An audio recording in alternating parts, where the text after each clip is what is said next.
Hello, everybody. This is Nick Palavita, and welcome to Medicine and Science with Dr. Michael Patmos, who is a board-certified in internal medicine. Well, the topic we're going to look at today, of course, is medical misinformation, which for people who are on the internet and people watching us on LinkedIn, Facebook, Twitter, Twitch, YouTube, and of course our Roku television network, you've probably seen a lot of medical misinformation. So without further ado, we're going to bring in the famous Dr. Michael Patmos, who can tell us about medical misinformation, and what we can do about it. Dr. Patmos, welcome to your show. Well, good morning, and thank you, Nick. Thank you to your audience. I always cherish this opportunity to spend some time with you and your audience.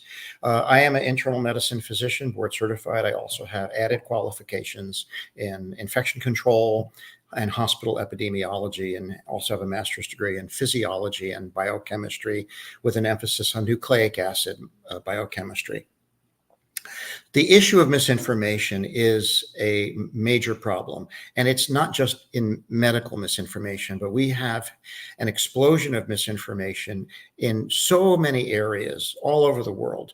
And it's a real problem because the consumer of information can't tell the difference. It's so well packaged and so well delivered that for the average person who's not an expert in a given area, it's really difficult to distinguish correct information from misinformation. And as a result, certainly in my area in healthcare, medical misinformation is an epidemic right now. In fact, we call it an infodemic. There's an epidemic, pandemic of false information that's circulating around.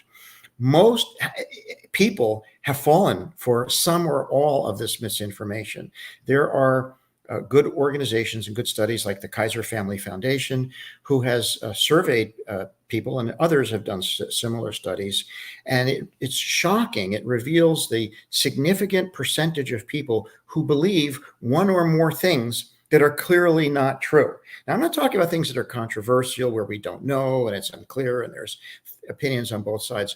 I'm talking about the concepts and thoughts that are clearly, blatantly false, for which there is no evidence, and for which there's evidence that it's wrong.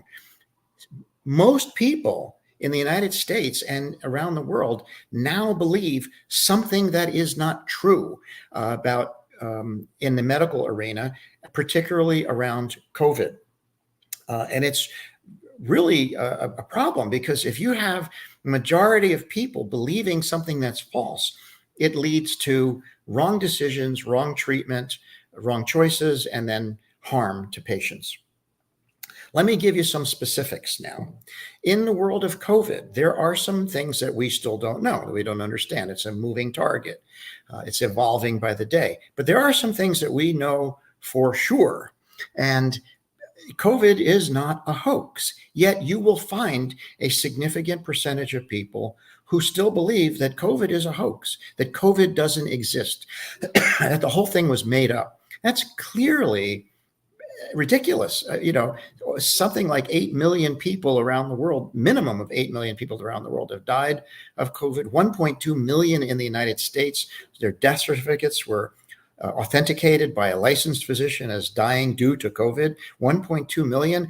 That's more than all the combat casualties we sustained in every war we've ever been in, including the Revolutionary War. This is an enormous problem when people think that COVID is a hoax. Another example of false information, and one that is widely believed and has been promulgated in the media, is that COVID is the result of an intentional manufacture of a virus, a deadly virus, at the Wuhan Institute of Virology that was either accidentally or intentionally released and to infect the world. A lot of people believe that in the lab leak notion.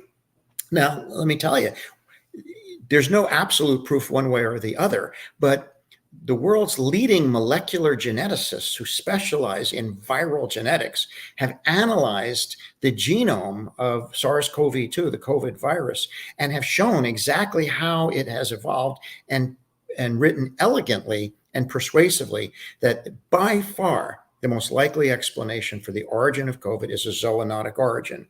The lab leak idea, it can't be disproved. It's one of those catch-22s. You can't really disprove it because we don't have evidence from that lab that disproves it. But the evolutionary nucleic acid evidence is strong that it's zoonotic. So where did the lab leak theory come from? It came from a paper written by a researcher named Dr. Li-Ming Yang, and she wrote a paper that alleged that it was manufactured. That paper was published by the Right to Life, it was published by an organization whose name escapes me right now, but it's a kind of a fly-by-night organization that's headed up by Steve Bannon. So that's where the lab leak theory came from. The Rule of Law Society, that's what it is, the Rule of Law Society, which Steve Bannon is one of the directors of. Steve Bannon found Dr. Li-Ming Yang. He published her paper. He brought her to the United States, flew her to New York, groomed her and prepped her for her appearance on Fox News, where she revealed the idea that this was a lab leak. So that came from Steve Bannon. That came from Trump's chief strategic advisor. It didn't come from anywhere within the medical community. Her paper, by the way, Dr. Li-Ming Yang's paper, has been broadly discredited by all the experts in the field. It's not published in any real medical journal. So there you have two examples of blatantly false things that people believe. COVID is a hoax, and then it's not a hoax. It's actually a plot, a lab leak. So those two controversies or misconceptions don't align at all. There's also a lot of misinformation, tremendous amount of misinformation about vaccination.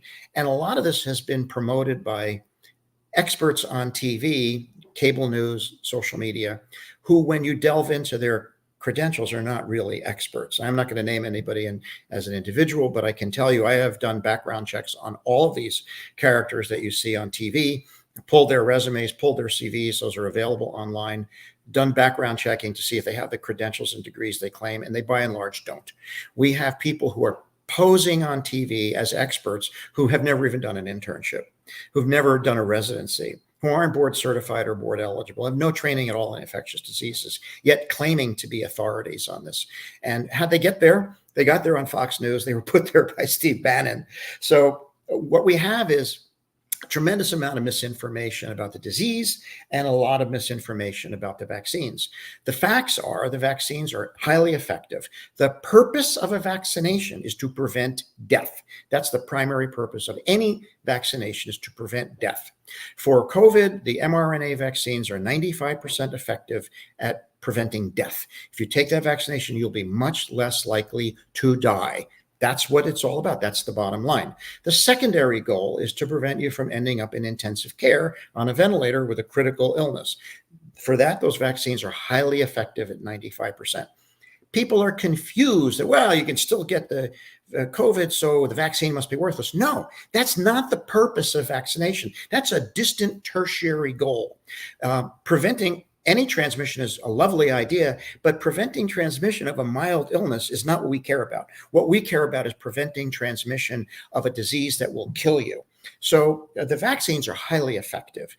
There's a lot of misinformation about vaccine adverse effects, and that's all incorrect information taken from VAERS, which is the Vaccine Adverse Event Reporting System, part of CDC, where anybody can report anything. And CDC has created this website decades ago, so that people will just report whatever they see. It doesn't mean that it's real. In fact, the CDC disclaimer on the VAERS website says this information is unverifiable, maybe coincidental, can be biased. So you can't take it, seriously. But from that, investigators can pull out some gems. Like, for example, the realization that the vaccine can be associated with myocarditis came from the VAERS database. But the VAERS database, you can't use it to say that there's all these side effects, because those are unverified observations made by just anybody. Anyone can submit a VAERS report. So there's tremendous misinformation about about all kinds of topics. There's misinformation about COVID and a lot of misinformation about the vaccines.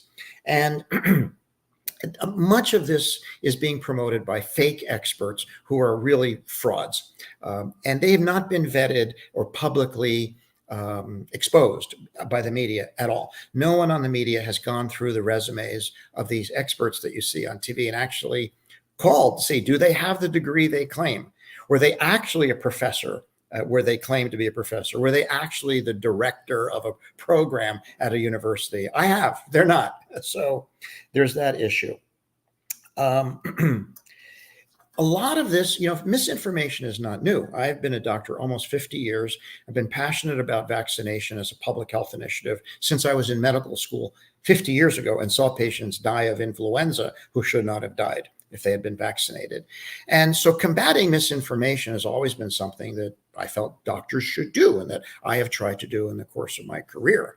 But I can tell you, with the explosion of the internet, social media now, it's become impossible. There's no one to vet the information. So when people go to social media, Twitter, or any social media to get information, they have no idea whether they're getting accurate information or inaccurate information. More likely, they're getting inaccurate information. Real information, quality medical information, the real stuff is hard to come by. It's not available to the local average person. I'm a big advocate for, as I've mentioned on this program before, for the use of a tool called UpToDate. That's what doctors use, but the average layperson can't access UpToDate. It costs hundreds of dollars a year to have access to it. The New England Journal of Medicine isn't free. And so the places where the good information is are not available to the layperson, typically without spending a lot of money.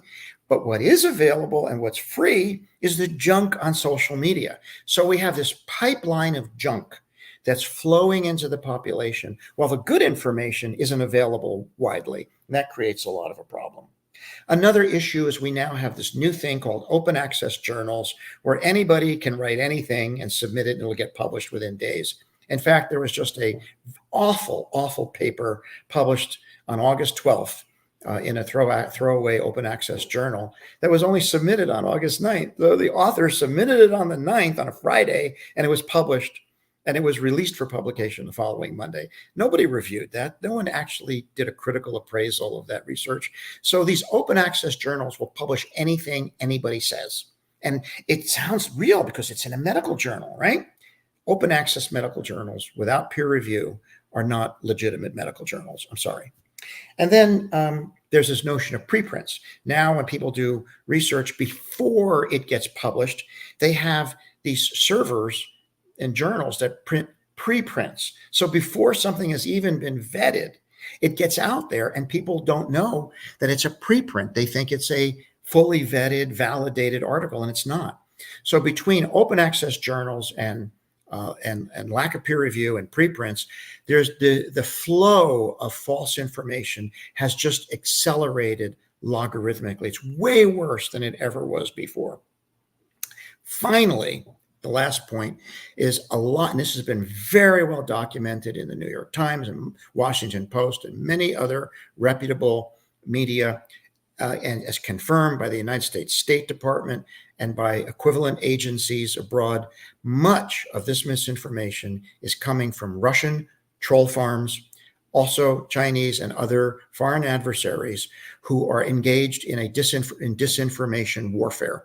It's a psychological operation, and they are actively engaged in creating false information, putting it on social media with bots and with fake profiles and disseminating it. And then you have these fake experts in the United States who use that information for their own personal gain. Most of them have something to sell. So that's misinformation in a nutshell. It is a major problem for the country, and we have to come to grips with it because it's much broader than just medical misinformation or COVID. We have information spewing out on the political landscape, so much of which is false, that the public is vulnerable and susceptible to believing that which is not true. And that's a hazard. With that, I'm happy to take any questions or comments. Okay, Dr. Patmos, where should somebody go to get good information today? I see there's a McCullough Foundation or something like that, and a Physicians for Informed Consent. Should I go there, or should I go to the Harvard has a health letter, and the Mayo Clinic has health letters? Do they stack up the same, or is one different than the other?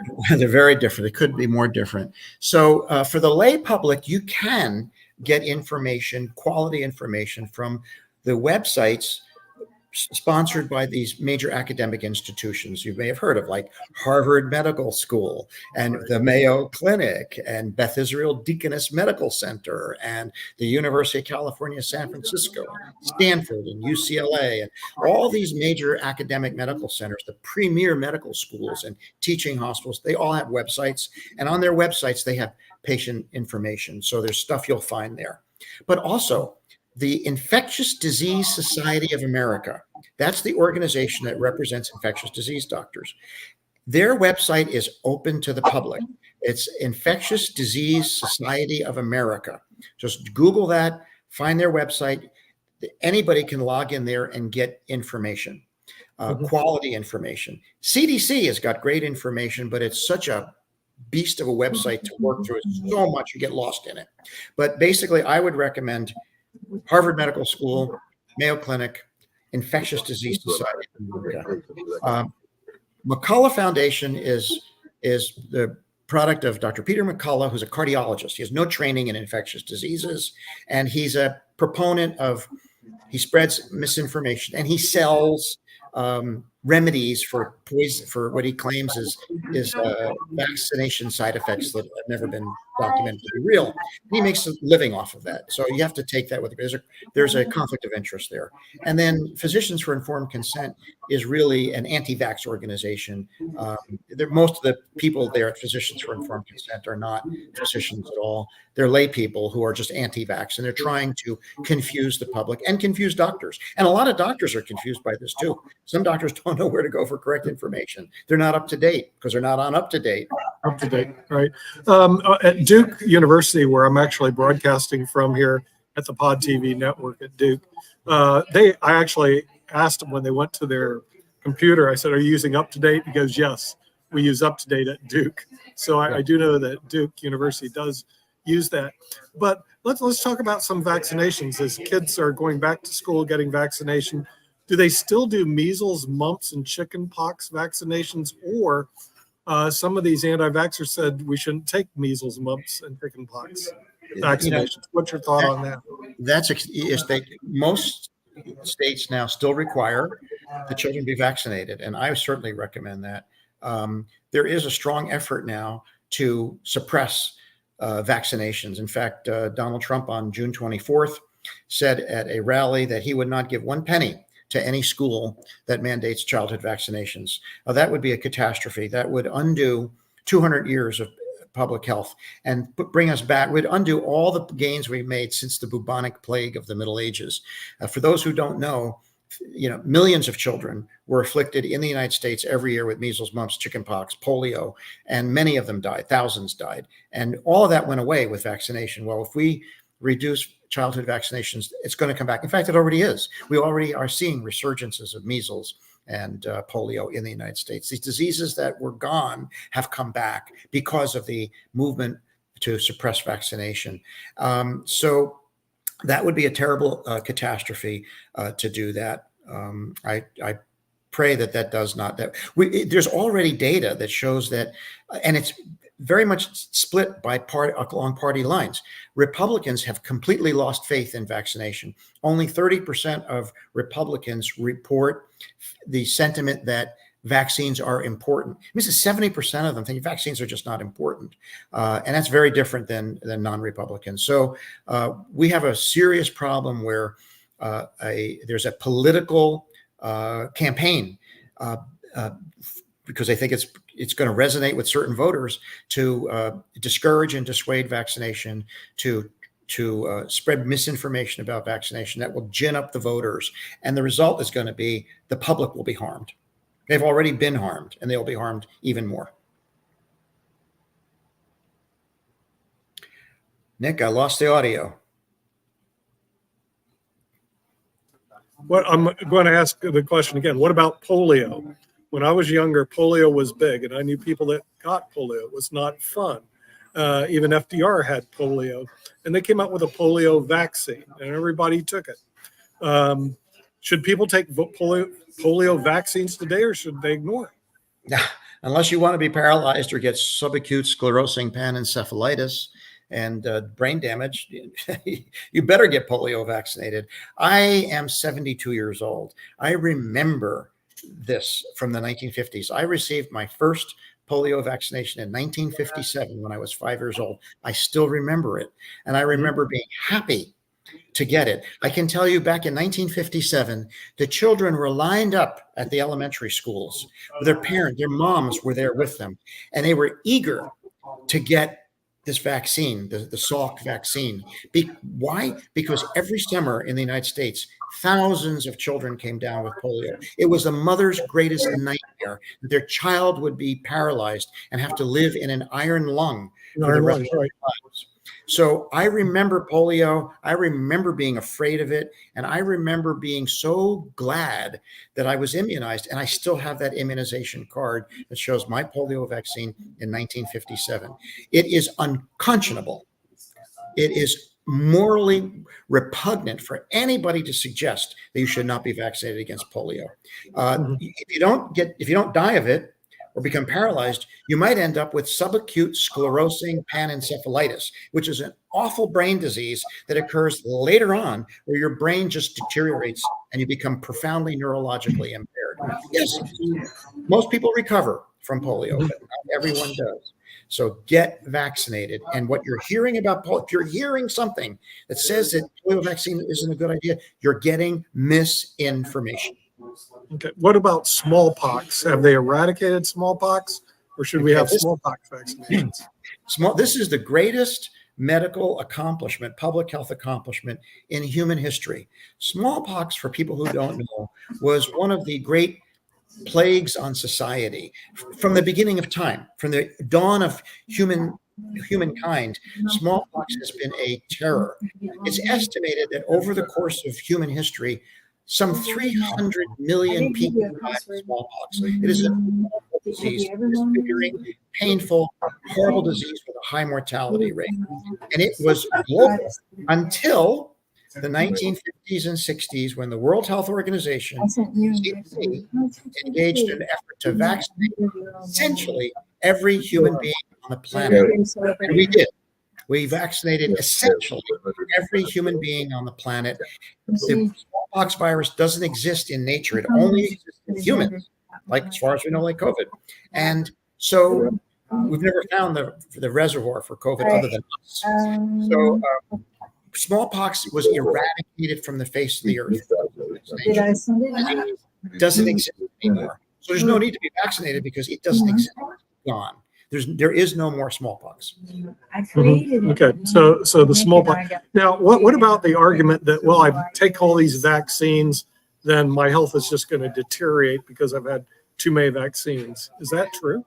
No, there is no evidence. That's a speculation that some have raised. There is no evidence to support that. You cannot find any quality evidence published in any peer-reviewed medical journal that suggests that taking vaccinations compromises your immune system. In fact, we have, because of the way the vaccines are produced today, and there's much fewer of them, and you get smaller amounts of vaccine than you did years ago. So that argument is, there's no support for that argument in terms of evidence. If you go to a court of law, say, well, what is the evidence for that argument? There is none. That's speculation. It's someone's idea that this happens. But there's nothing to prove that is true.